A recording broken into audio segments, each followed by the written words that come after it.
Your Partner in Success Radio is a free business podcast with host Denise Griffitts.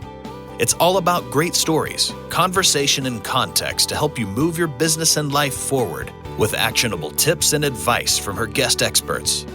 To listen and subscribe, just find us on iTunes, Google Play, or wherever you consume your podcasts. Good morning and welcome back to Your Partner in Success Radio. Lieutenant Colonel retired Oakland, Oak as he liked to be called, Oak McCulloch is back with us today, and I couldn't be happier to welcome him back to the show. Now, Oak served our country for more than 23 years in the U.S. Army, holding leadership positions at every level, from training young recruits to commanding soldiers in the field and advising senior leaders. His career gave him not only a wealth of experience, but also a deep belief in servant leadership. He believes that leadership is never about you, it's about the people you serve. And today's episode of Your Partner in Success Radio is sponsored by Roberta Fernandez. She is an emotional intelligence trainer and hypnotist and the creator of the Conscious Napping app. I use that app. It's phenomenal. If your days ever feel overwhelming, this app is a powerful tool to help you reset. And in just a few minutes, Roberta guides you through calming visualizations designed to ease stress, improve focus, that's where I really need it, support better sleep, and more. And with over 100 sessions available in both English and Spanish, there's something for everyone. Learn more at robertafernandez.com/conscious napping. And now to today's guest. Lieutenant Colonel retired Oakland, as I mentioned, served our country for a very long time, more than 23 years. And he captured these lessons in his book, Your Leadership Legacy, Becoming the Leader You Were Meant to Be. I have this book. I've read it, and I highly recommend adding it to your leadership library. It's a resource that you will definitely come back to again and again. And what I value most about Oak is how he makes leadership approachable. He doesn't just speak in theory. He shares the real, sometimes tough moments that shaped him. And he does it with honesty, humor, and heart. Oak, thank you again for being here with me today. And you have guided me both as a mentor and a friend. And I'm excited to share more of your leadership wisdom with our listeners. Yeah, well, thanks for having me back on, Denise. I'm looking forward to it. I loved our first show, and I'm looking forward to this one. Me too. And you're going to have to do all the talking because for some reason, my voice is just saying, "No, I don't want to talk no more." I have those days. I'm having one. I can't pronounce anything. I'm really struggling, and I don't know why. But you might as well just laugh it off and hope everybody just forgives me a little bit. Well, we've all had those days. You don't always get up motivated. You don't always get up feeling perfect, and it's certainly when you spend as much time talking as you and I do. There's days that I wake up and my voice just says, "Okay, it's done." Yeah, that was this morning. I wake up and the first thing I do is I say my prayers and I say thank you. And I do all of this out loud, prayers, gratitude, because somebody's listening. I don't care if you live alone, you're talking to the cat or the cupboard, somebody hears you. And I realized pretty early on that my voice was just going to go, "I don't know, Denise, do your best. Just do what you can do." But anyway, I have the book in front of me, and it's honestly, I've got 3 bookshelves in here, and the bookcase that's closest to me has the books that I go to time and time again, and you're on the second shelf. You're literally at eye level, so I can grab this book anytime I want. Tell us about the book. Why did you write it? And what do you hope people can take away from it?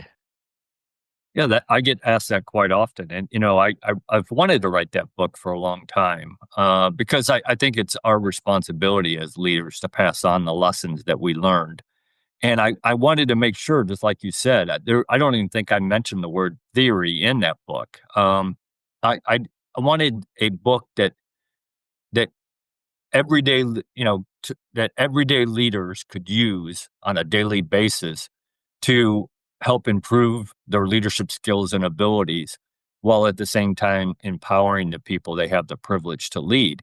And my thought behind it when I was writing it was that I wanted it to be like a little workbook, a little go-to book. And I've had people who have, after they've read it, hop on a Zoom with me or whatever, and they show me the book and it's tabbed and it's highlighted, and they say they keep it on their desk. And when they run into a situation that they don't really know how to handle, they say they pull it out and check that chapter, and it helps them a little bit. And that makes me feel good because that's why I wrote it. I've got sticky notes all over it. I will not mark up a book. I won't write on it. I won't, get markers in yellow and green. My childhood librarian would rear up out of her grave and get me. I don't mark up books, but Yeah. I use index cards, and I've got sticky cards and, sticky notes, and I can find what I need. Plus, when I open it, it's going to go to the pages that I visit the most anyway, so that That's works. right. But what I'd like for you, make it clear that leadership is never about you, and we've talked about that a couple of times now. Can you share a moment when putting your team first made all the difference?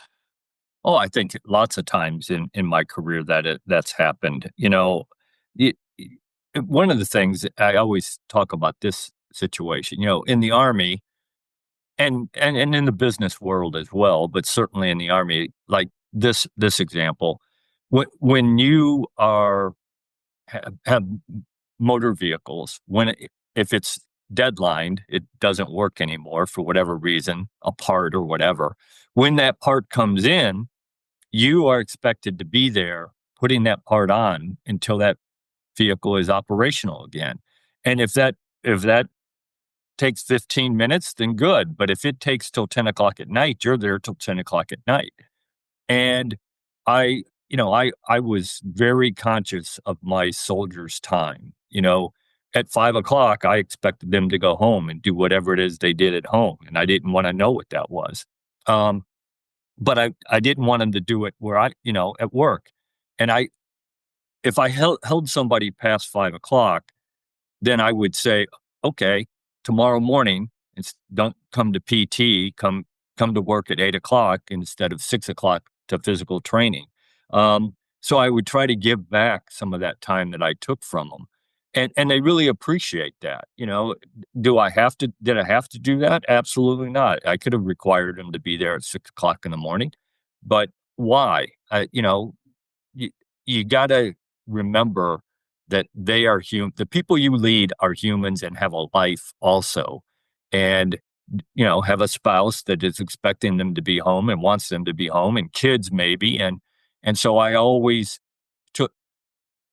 kept that in the back of my mind, because one I did work for somebody who expected you to be in the office. If they were in the office, you were in the office.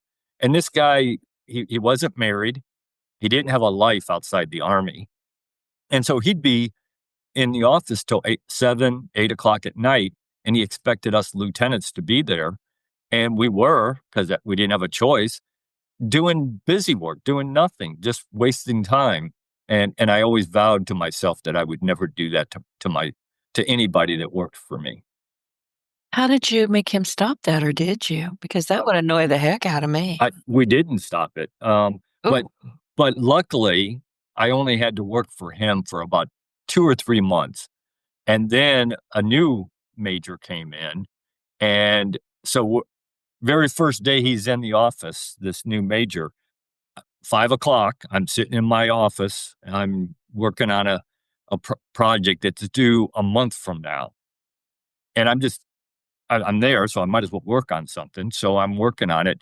And at 5 o'clock, he walks up to my office and he sticks his head around the door and he says, "Oak, what are you doing?"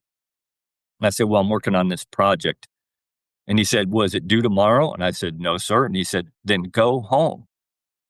And he stood there and made everybody, every day, he would make everybody leave at 5 o'clock unless he told you that he needed you past that time. And he was the last one out the door. He turned off the light and locked the door. And see, people always remember how you treat them. And I know that's a truism. We hear it a lot. But I don't know about you, Oak. I don't really listen to what people have to say, particularly in today's political climate, if you will. In fact, I never listen to them. but I'm sure watching them. Absolutely. My dad, when I was a young boy, I remember it like it was yesterday. He told me one day, he said, Oak, if you say one thing and you do another, it is your actions that will be believed, not your words. And that's true. I mean, we learned that as children. We would watch what our parents said, and then what they did, we're like, hang on a second. Yeah, that didn't make a lick of sense to me. What's going on? And of course, we didn't have the ability to question them, but we No. watched. But I do remember situations like that. And, as a parent, my wife and I tried not to do that. Now, are we perfect? Well, I am, but, I know your wife. You better be careful here. yeah, she's not buying it. She's gonna be listening, I promise you. You would think after 38 years I could convince her of it, but no, I can't. No, none of us are perfect. We're all going to make mistakes, but we tried very, very hard not to do that, not to say one thing and do another, and I think it makes a difference in kids' lives. It makes a difference in the people that you have the privilege to lead. It makes a difference in their life because you're not sending that mixed message. What you say is what you believe, and what you do is what you believe. And I think that should be the goal, especially of leaders. And I'm gonna go off on a bit of a tangent here, but you said something that just rattled something loose in my head. When we're not listening to ourselves and we're not doing what we say we're going to do, we just kinda mouth off and, "Oh, I'm gonna do this, I'm gonna do that. Don't you worry about it, I got it." And then you wander off and you go grocery shopping or you go do something different, and you don't do what you said you were going to do. That bothers me. When I catch myself, wandering away and say, "Oh, I may be back in here at midnight fixing it because I can't go to sleep until I've said I was gonna do it. By golly, I did it."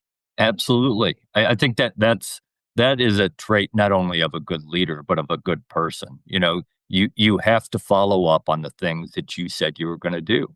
And I'm like you, that drives me nuts when I have people who tell me, well, I'll take care of that.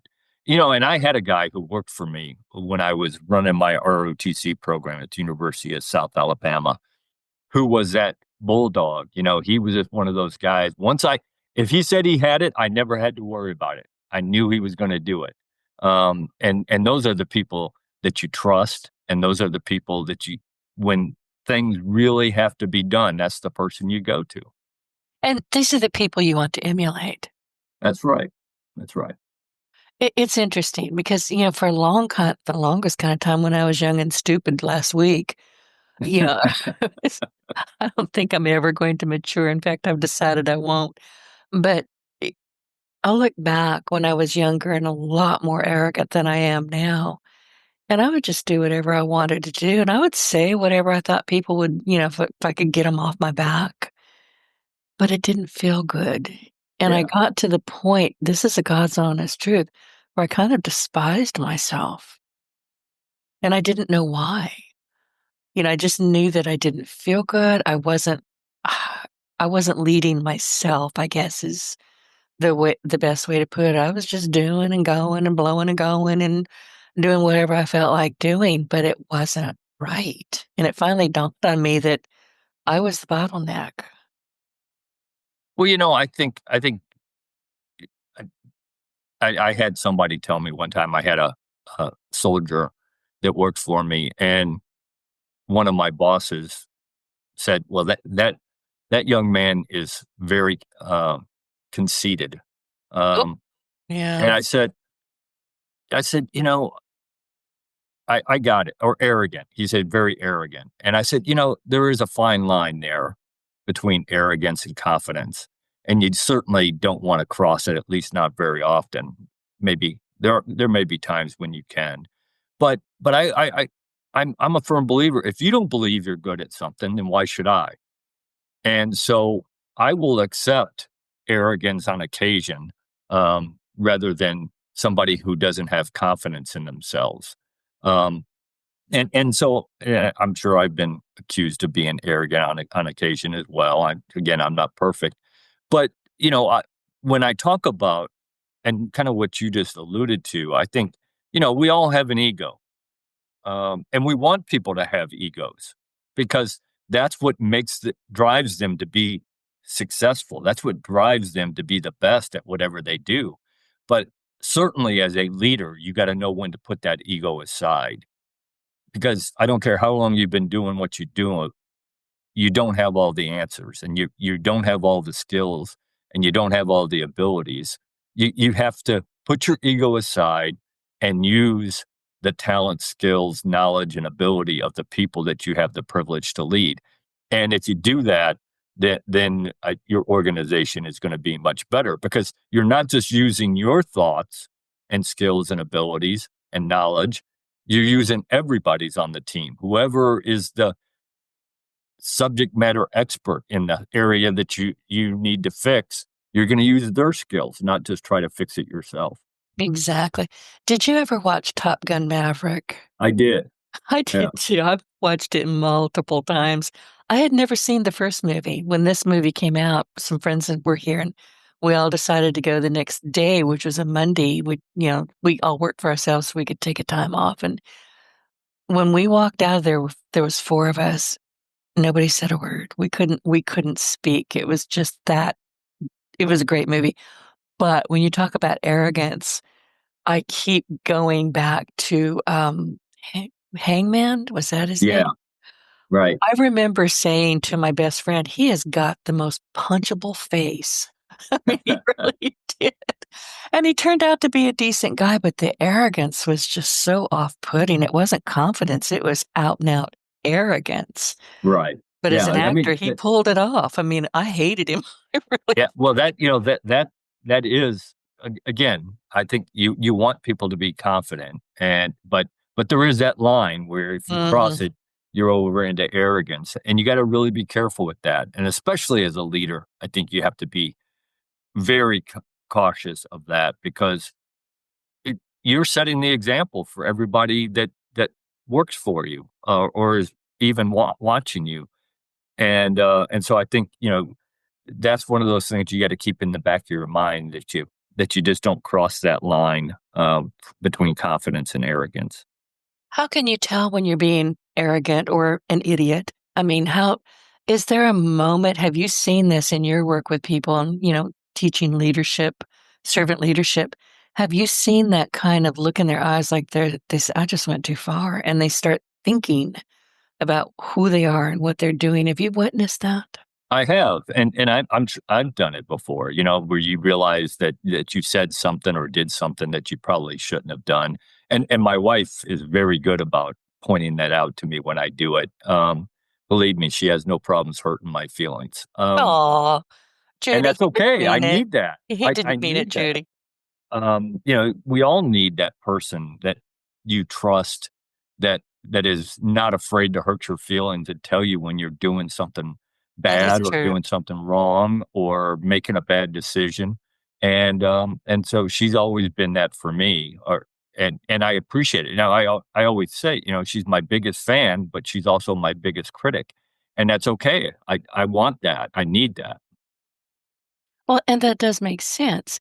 And you talked in the book about pushing back on a superior to protect your team's autonomy. I'm going off on another little tangent here, but my question, I guess, and we're still talking about leaders here, how do leaders know when to step in and when to step back? Yeah, that's it. That's a tough one, and I probably didn't step back enough. Maybe that's why I retired a lieutenant colonel. But I always err on the side of taking care of people. I would always stand up for them, uh, even to my detriment. And I did it several times in my career, and looking back, that those things certainly had an impact in my career. But I would do them all again. I wouldn't change any of it because I think I did the right thing, even though it wasn't the right thing for me. And that's what servant leadership is about. It's, you know, I've had my hand in commissioning over 600 lieutenants over my career. And I used to tell every one of them that, leadership's not about you, it's about the other people.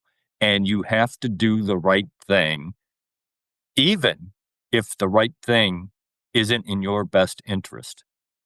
Because the minute you don't do the right thing and somebody sees it, you're done. The trust is gone. If you're going to compromise your integrity or your character or your values that time, then how do I know that you're not going to do it the next time when I'm the one that's hanging out there that you need to defend?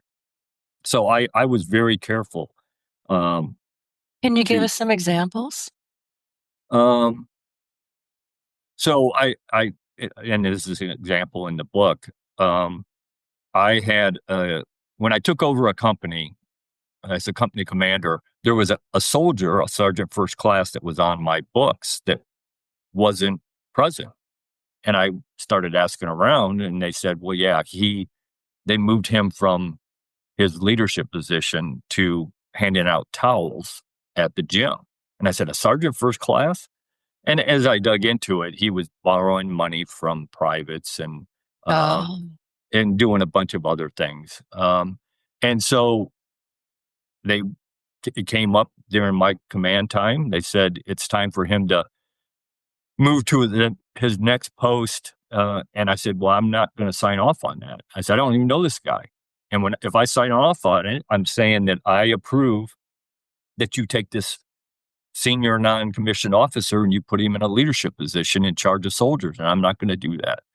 And I said, put him back in my company for a month or two and let me see what he's like. And if I approve it, then if I approve of his actions and everything he does, then I'll approve it.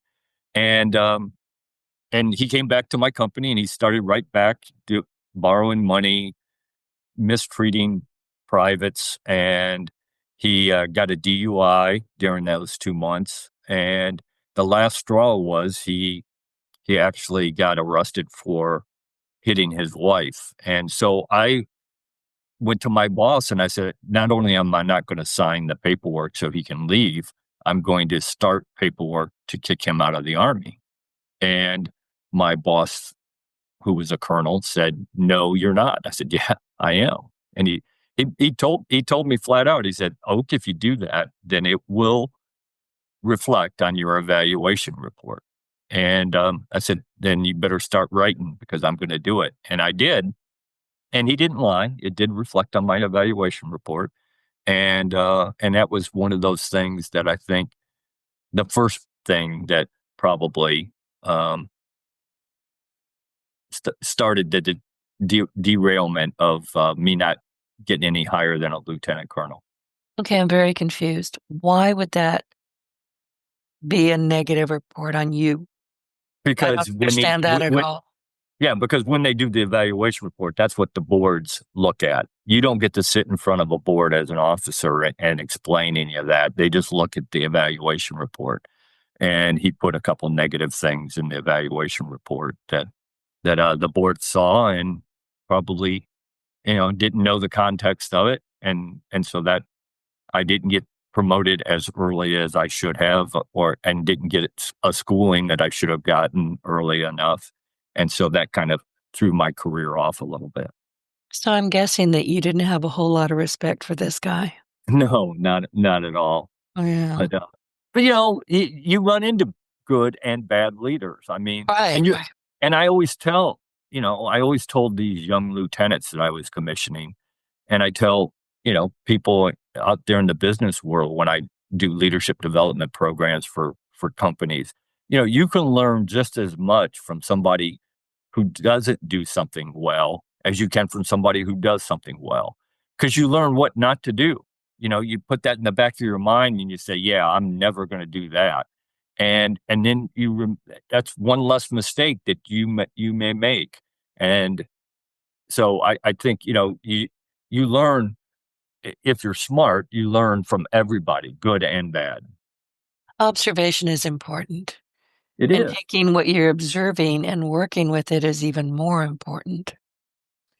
Well, and I think that it's important that you recognize the things that that don't fit your values, your integrity, all those things that that you cannot compromise. You can compromise a lot of things.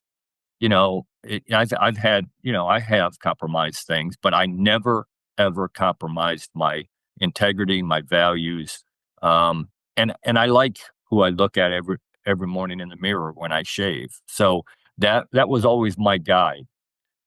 Do I like who's looking back at me? And as long as I do, then I'm making good decisions. Right.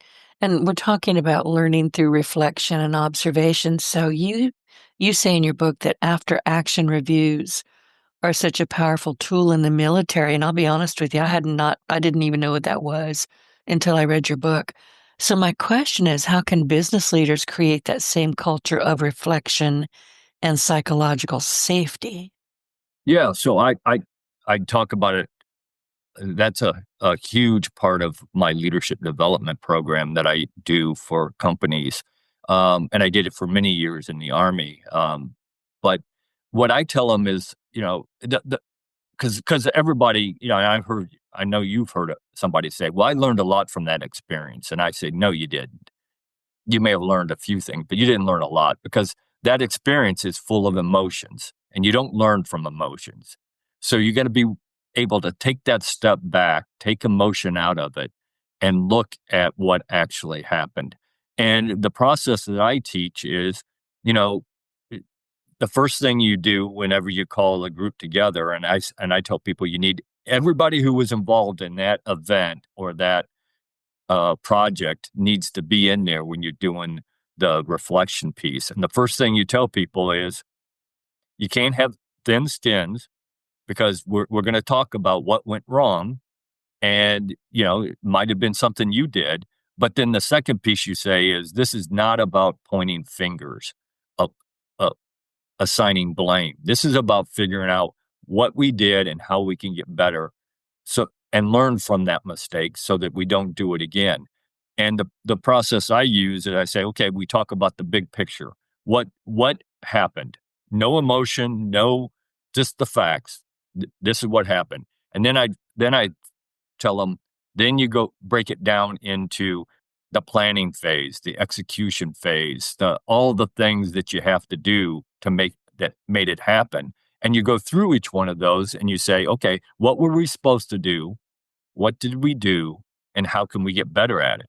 And one of the things I really put emphasis on is, I don't care if you were successful, still do an after action, a reflection piece, because even if you were successful, it doesn't mean you can't get better. And the second piece that I always try to really put emphasis on is, if you do that event over and over and over again, and this time it wasn't successful and this time it was, let's figure out what we did or what we didn't do that made it successful this time, but not the last time. And that's how you learn how to get better. One of my best friends was a football coach for many, many years. He was at the college level. He coached at Princeton. He coached at Stetson University. Now he's a president of a university. But he used to tell me, Oak, I approach every win and every loss the exact same way. How can I get better? How can the team get better? Because, like I said, even if you were successful, it doesn't mean you can't get better. That's true. And I know I've mentioned my dear departed friend, Jim Tunney. He was the dean of the NFL referees, and he talked about that a lot. He was very much a leader, not just on the NFL on the field, but he was also a superintendent of schools. I mean, he was an educator. And you said something in your book that, and I'm bouncing around a little bit, that you need to get out of the office. And you said that leadership is about being visible, about getting out of the office. And he did that. He was Yeah. in that schoolyard as a superintendent every single day. People knew him. I mean, he's been gone for going on a year now. People are still saying that he was my principal at this school. He was the superintendent here, and they have great love for him because he was visible. Right. Well, General Colin Powell, who is still the most impressive man I've ever met in person. Yeah, you've said that. He once said, you can't lead who you can't see. And I believe that. And so the advice I give everybody, whether it was in the military or in the civilian business world, is get out from behind your desk, go out where the people you are leading work, and ask them questions. What can I do to make the job better? Do you have an idea of how to make it better? But ask them at the place they work. Don't call them into your office and ask that. Because I promise you, you call somebody into your office and ask them a question, you will get an entirely different answer than the answer you would get if you asked them down where they work. Because Oh, they're already pokered up. They don't know what's going on. exactly, it's like getting called to the principal's office. Right. They're wondering, well, what did I do? What mistake did I make? But if Oh, you well, ask see, it when I down got there, called to the principal's office, I knew what I had done. I didn't even care. Just send me to detention. I want to go read a book. So, that's right. But yeah, so I really encourage people to get out of their office so that not only you get to see the people that you have the privilege to lead, but they get to see you, and you get to set the example for them how to act, how to interact with people, and that's all part of getting to know the people that you have the privilege to lead, and you have to get to know them, in my opinion. That's what yeah. helps build the trust piece. Oh, while you were saying that, I wrote down masterminding. That's a level of masterminding, isn't it? You're talking with people who are on the front line. They may be behind a machine. It doesn't matter where they are, but you're talking to them. You're looking them in the eye and you're getting real feedback. Whether you like it or not, you're still getting great feedback. And then you can offer feedback, and it's a conversation, and those are so important. And I think that's so much of what leadership is lacking these days. Oh, I absolutely agree. I talked to some presidents and CEOs of companies that never leave their office except to go home. They come in and sit down at their office. They spend all day behind the computer, on the phone, whatever, and then they get up and leave. And they have no idea who the people that they're leading, who they are as not only employees, but as people. And I think, and I got it. There's that fine line that you don't want to cross between, getting too friendly because you are the leader.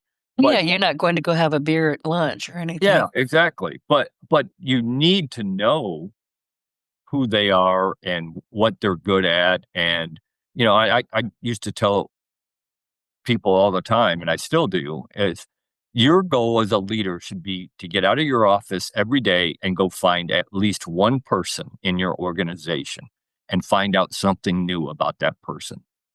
And not about work. It can be about work on occasion, but also find out what's their spouse's name, what's their kid's name, what sports do their kids play, what are their hobbies, what do they like, what don't they like. And one of the things I tell people is, and I see it all the time, if you don't know the people that you are leading, then you could be sitting in a meeting assigning out projects, and you assign Denise a project, and that's the worst project you could assign to Denise because she hates that type of work. But the person sitting right next to her, that's exactly what they like. They want that project, but you don't know that because you don't know them. And let me ask you this. So when you're talking with these people and you're getting to know them at maybe a superficial level, but that can deepen with time, you can also find out, and I'm asking you, you can also find out that they have skills that you knew nothing about. Maybe you can upskill them. Maybe you can move them. Maybe you can Absolutely. find out things about them that honestly they didn't even know about themselves. I can't tell you how many times I've had my guests point something out to me. I'm like, really? Yeah. And they're Yeah. talking directly to me. I didn't know that.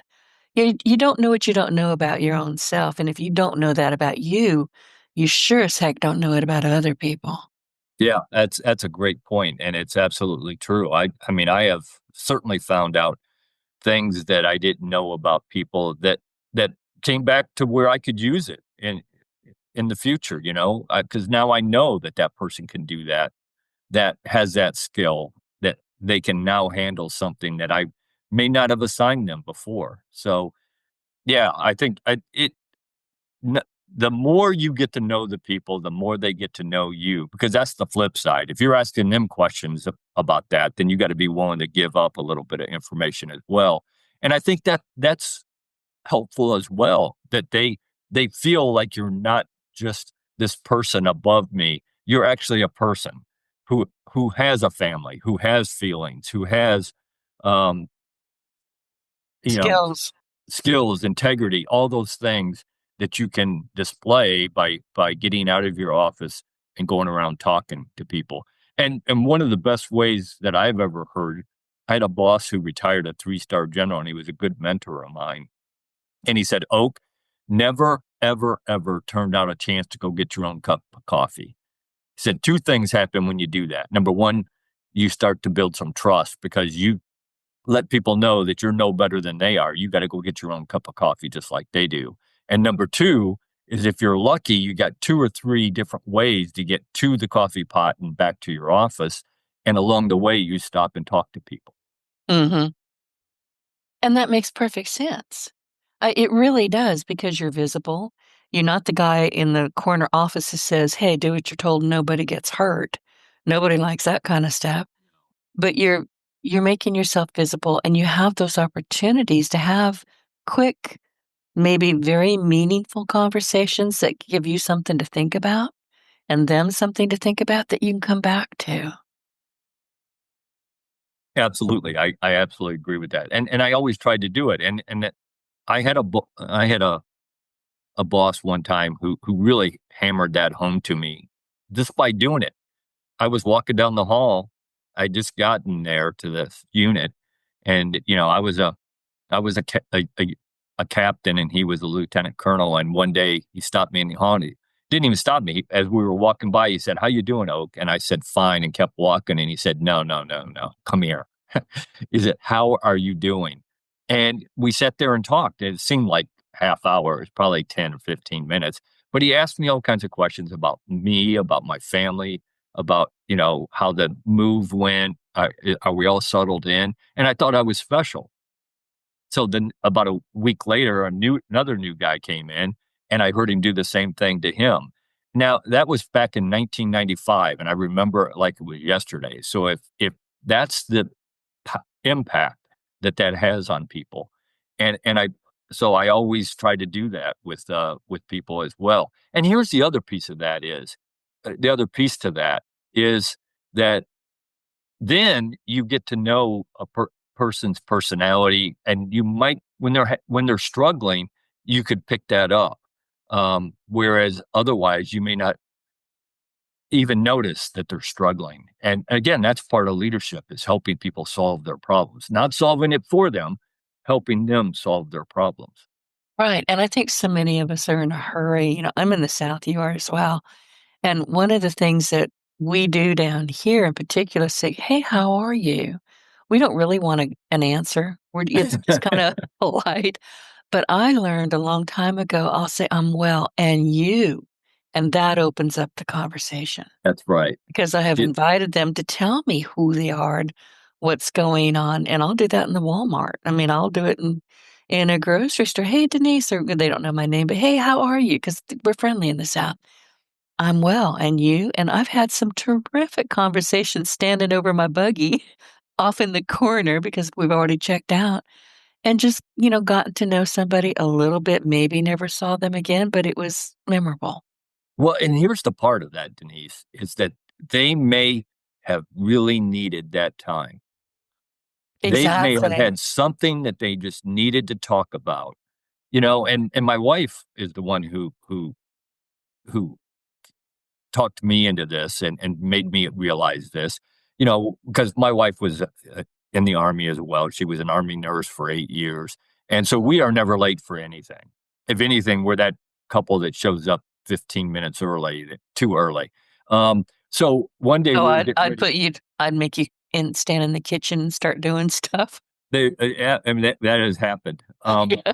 And that's okay. We don't mind doing that. But one day we were getting ready to go somewhere, and she said, "Are you ready?" And it was about 5 minutes before we actually needed to leave. And I said, "Yeah, but we're about 5 minutes early." And she said, Well, we might run into somebody in the elevator or in the lobby or in the garage that just needs to talk. And we need Mm. to have about 5 minutes just to let them talk if they need it. And that's actually happened here in our condo.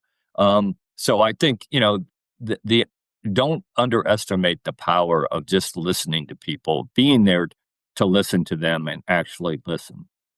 That's exactly true, and, going back to the grocery store, I don't know why I did this, it was just one of those instinct things, and there was an older lady, quite elderly actually, but she was very pretty, and she was beautifully put together, and her hair was done, her nails were done, she wasn't using a walker, she was very, very good condition, I think she was in her 80s, if I had to guess about the time. And I looked at her and I'm thinking, "Oh, she is so cute." And this just came out of my mouth without me even knowing it was gonna happen. I said, "You've got the cutest little shoes on." And they were cute. I'm a shoe person. I like stilettos. And she said, "Oh, thank you." She checked out, I checked out. That's what I meant when we stood over our buggies for an hour in the corner over Isn't there that by the amazing? Yeah, and I never saw her again. But you know what? I think about her all the time. Yeah. And I have no doubt she thinks about you as well. Yeah, probably. We just had the best time. I mean, nice Cajun lady. She was telling me the history of the street that she lives on. She was giving me history of the town that I live in. She was giving, I mean, I just kept asking questions. She was fascinating. Yeah, asking questions is so valuable. It really is because not only do you learn something, but you let the person that you're talking to, they feel like they have a value, that they have something that's worth sharing, and that you want to know about. So, yeah, asking questions of people and just spending time with people and letting them talk is important as a leader. It really is. It is. And everybody who listens to this show or knows me personally knows that I'm a highly committed introvert. And typically, I can only handle being around people for 59 and 3/4 minutes. I've timed it. But when I come across somebody just by happenstance or accident that is just lovely to chat with, I'll stay in as long as I need to. And then Right. I come home and I'm like, "Oh, made my day." Now I can get back to my computer, but that made my day. That's right. It's the power of interacting with other humans is what we need that. Even if you're an introvert, you still need that interaction with other humans. And it's so important that you do that. Take time to do that. And and I, like my wife, build it into your schedule so that you have time to stop and talk to somebody if you want to, or if they need you to. So I just think that it is so important, not only as a leader, but as a person. It is, and it took me a while to figure that out because I'm one of those people when I do go out, I've got my black ball cap on, my huge Ray-Bans, and my resting bitch face. Don't talk to me. Doesn't work. It's in the South. People always they wanna hug you, which I'm like, "Oh god, no, don't touch Yeah, me." But it's the South, you can't avoid it, but I always come back, a little bit invigorated. that's right. I Because we know. do need it. We do We need do, it. we do, and that's why this podcast is so important to me. I get to meet people like you and people from all over the world, so that's how I kind of take care of my need to be in touch with people. Yeah, absolutely. And that's fine. I mean, this is just, it's still interaction with people. It doesn't have to be in person, but I think as a leader, you do need to have that personal in-person interaction with the people that you have the privilege to lead. And I keep saying that it's a privilege to lead, and I believe it absolutely is. And I think that's part of the problem in this world today is too many leaders have forgotten that it is a privilege to be the leader. I agree with you, and, Oak, you have worked with so many generations of soldiers and leaders, so here's an oddball question. What shifts do you see with Gen Z or younger professionals, and how can leaders meet them where they are? Yeah, 'Cause I I think a think lot of leaders are terrified of them. they are. I think there's a couple things that I pass on to senior leaders of companies because they're hiring that generation or have already. And I say, number one is that you got to explain the why. When I was a young lieutenant, unless something was immoral, unethical, unlawful, or going to hurt one of my soldiers, I never asked the question why. You told me to do something, I did it. This generation wants to know why. And there's nothing wrong with that. It just took a couple years for this old man to figure out there's nothing wrong with an 18-year-old asking me why. But what I have figured out is if you can explain the why, you got them. They'll do whatever you want them to do. But you got to explain why. The other thing is, I think one of the things that, and I spent about 16 years on college campuses, the last 3 years of my time on active duty, and then 13 years as a Department of the Army civilian recruiting for Army ROTC. So I was dealing with 18, 19, 20-year-olds. And they're, one of the things that I figured out is that they would rather text you than talk to you. That they don't want that personal face-to-face interaction. At least they don't think they do. And I used to make them do it. I'd be walking down the sidewalk and somebody would be texting with their head down, and I'd walk right at them and make them run into me. And then I would say, "How are you this morning?" And I would make them at least look at me and some type of interaction with me. And I really emphasize with the young men and women who are on our ROTC program that we're going to be leaders, the importance of that interaction, personal interaction in face-to-face. Because again, you can't be a leader if you can't do that. And so I think that's a big difference. And Right. and not everybody in that generation, but a lot of people in that generation, it is about them. They call it an iPhone and an iPad for a reason. They just don't.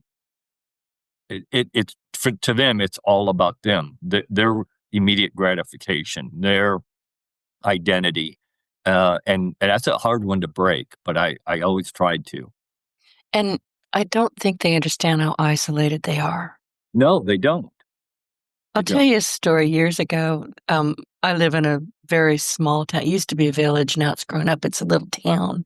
But I'm in Southwest Louisiana. It's pretty rural, or it used to be anyway. Now they're knocking all the cornfields down and building houses. I hate that. Yeah. But years ago, and my little part of the country is 3 streets wide, 3 streets deep. I mean, it's just not a big neighborhood. And I remember hearing a school bus. My office is at the front of the house, and I heard a school bus screeching out there. I went, "What the heck?"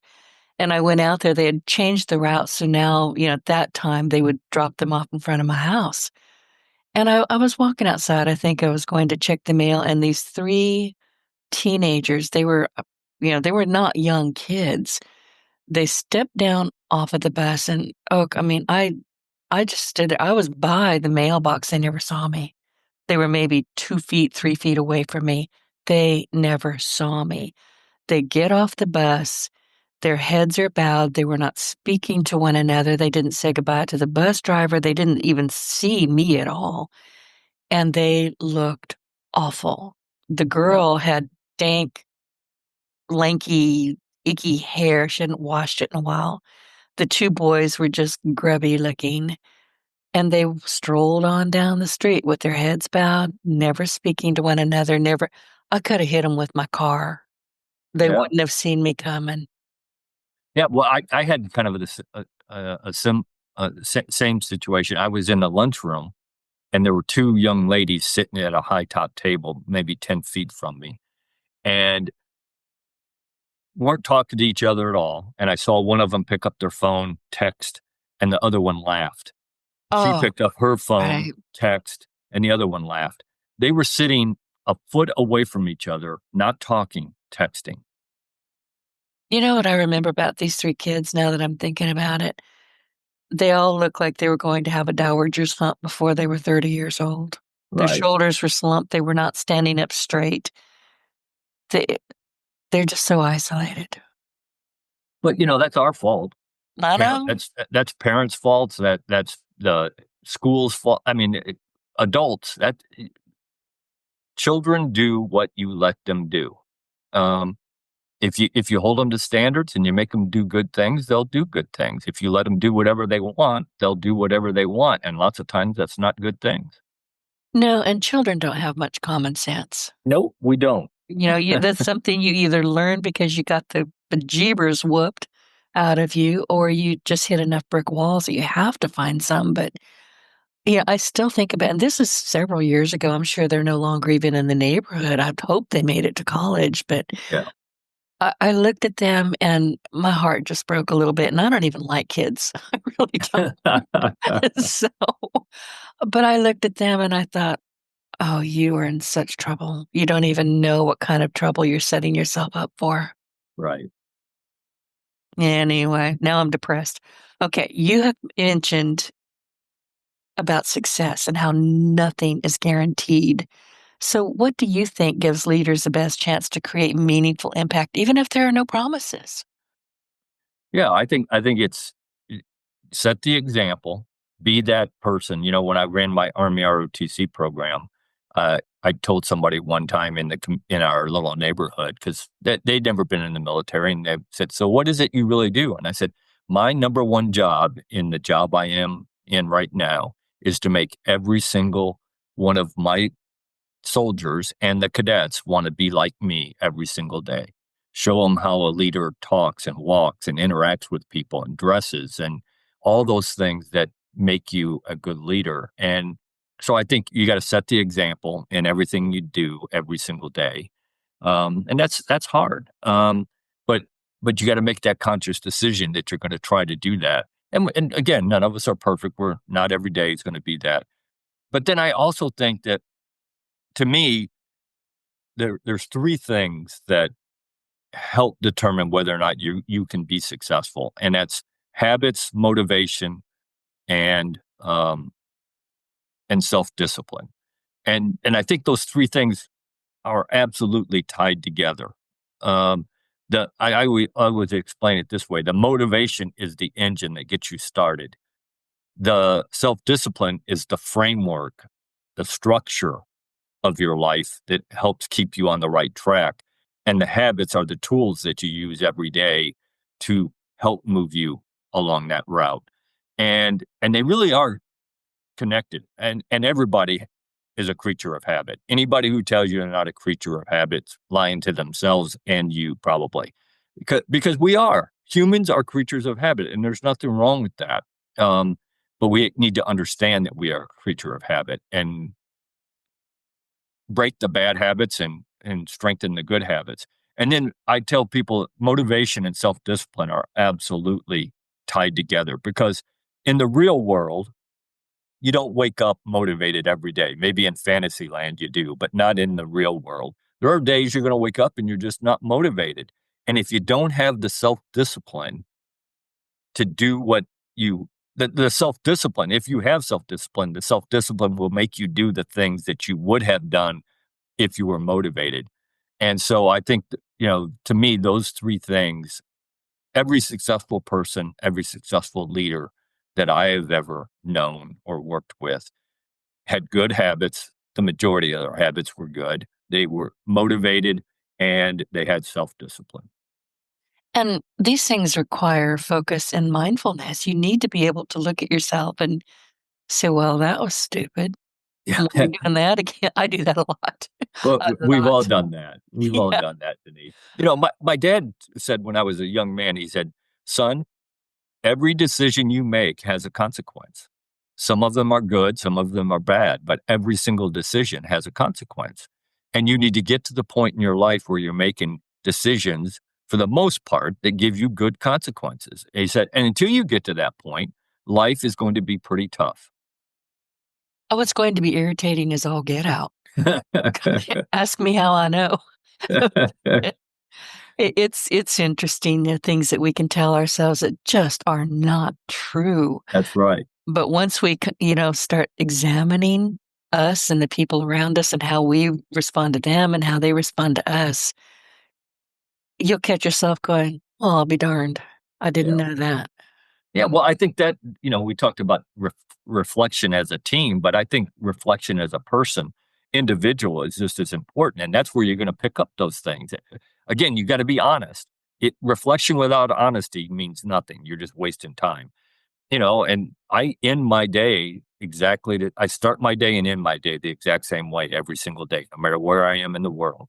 I get up, I I listen to the daily mass, I do my daily prayers, and I listen to a couple chapters of the Bible. And then I, I don't have much control over what happens after that for the day, but at least I started on the right path. And then I end my day every single day the same way. I read something, because I think reading is so important, not only as a leader, but as a human.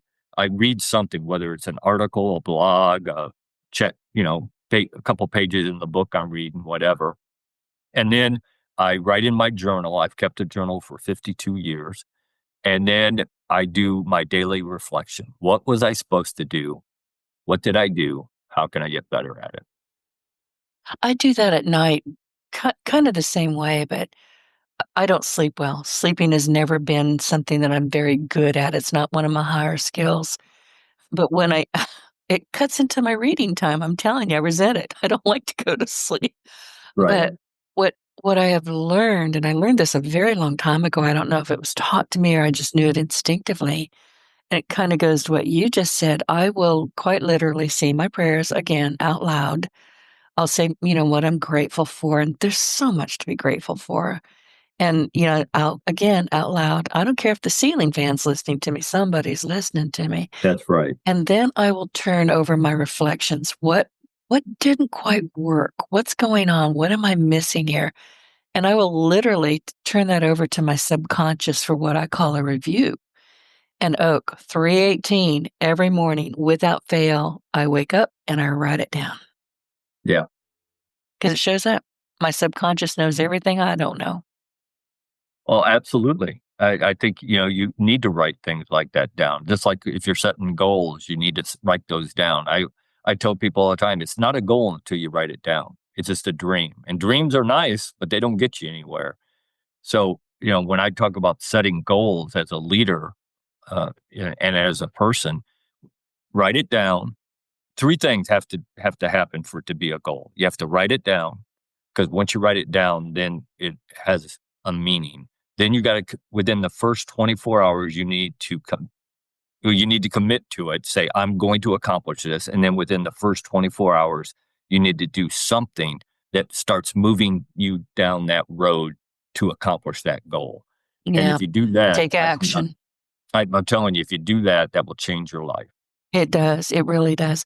So, Oak, you wrote your leadership legacy a few years ago. So here's my question. How has your perspective shifted since then, or has it? And what's timeless, and what have you possibly rethought? Yeah, I mean, I certainly, just like any author, you write the book, and as soon as you publish it, you're like, oh, I should have put this in there. I should have put that in there, because at some point you just want to get it done and get it out there. So there are certainly things that I would talk a little bit more about, and I still learn. I mean, I've been a leader for over 40 years, and I still learn things from other people. When I go do leadership development programs for companies, every time I walk away with something that they do that I never even thought about, that I try to implement. So there's always things that you could add to it. But I think the book that I published is pretty timeless, because it is about stories and it's about principles. And the leadership principles don't change. They've been the same for 2,000 years, and they'll be the same for another 2,000 years. How you implement them and how you communicate them change in time, and maybe within different professions when you change your profession, but the principles don't change. And so I think it is pretty timeless, the book that I read. And I've had people tell me that. And so I'm pretty happy with it. I'm starting to work on my second book, which will be about success and more about the individual than it is about team. The leadership book was about leading other people. This is about leading yourself and how to be more successful as a person. So hopefully I do as well on that one as I did on the first one. Well, when it's ready and it's published, call me and I'll get you back on the show. Sounds good, Denise.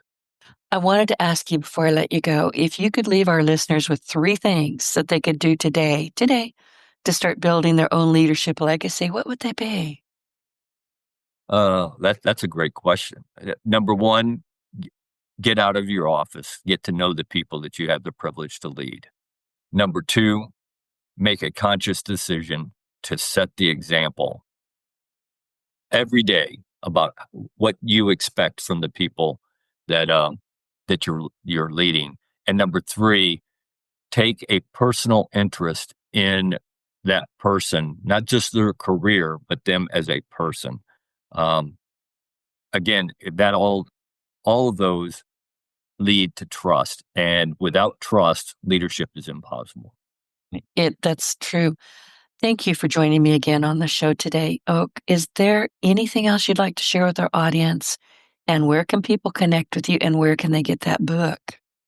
Yeah, so I have a website. I just redid my website, and it's um, ltcoakmcculloch.com. And on there, it has my speaker reel. It has my media kit. It has some video clips of me speaking at different events. It has the last 5 podcasts I've been on. And it has some of the articles that I've written on there as well. But it also has my cell phone number, my email address, and all my social media that I'm on.